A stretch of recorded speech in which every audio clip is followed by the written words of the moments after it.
सुना तोहार दिल हकी हवे धर्मशाला हो, जे भी आवे खुलल मिले ताला हो।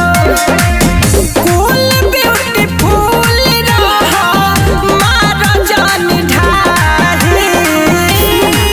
3:30 बजे 4:30 बजे 3:30 बजे आ जाई हो पीपरवा तोर ज्योति गाना छाप दिल चाहे।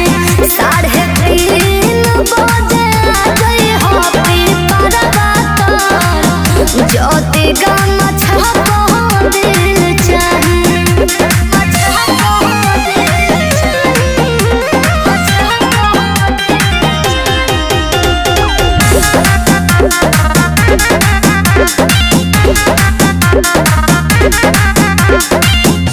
सब में बराबर सोना हिस्सा हो लागी, जे आई आगे ओकर पहले भाग जागी। ओके अरे ये कहीं को दिल बोल के करा के बंडबू के करा के सटबू के करा के बंडबू ओ रइले ओ राई नहीं लाग जाई पाही।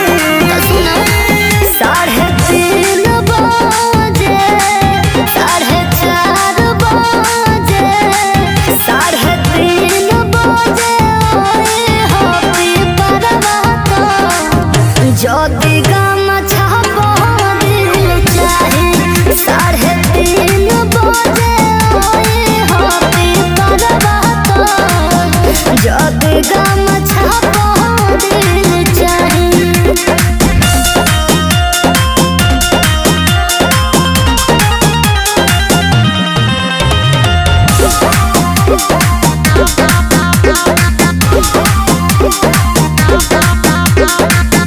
धन हमार काहे तोहरा दुखाला, जे आवे आलम दिल साथ भाग जाग जाला।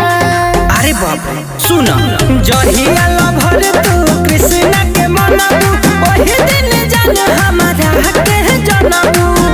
चाहता रू मारल तू तो लइकन से खाही।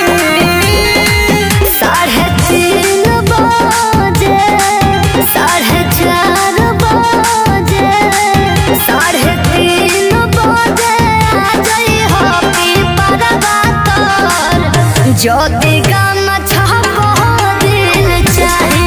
3:30 बजे आ जाई हो पीपरवा तोर ज्योति गाना छाप दिल चाहे। तू चल हम पापा से पूछ के आवत नहीं।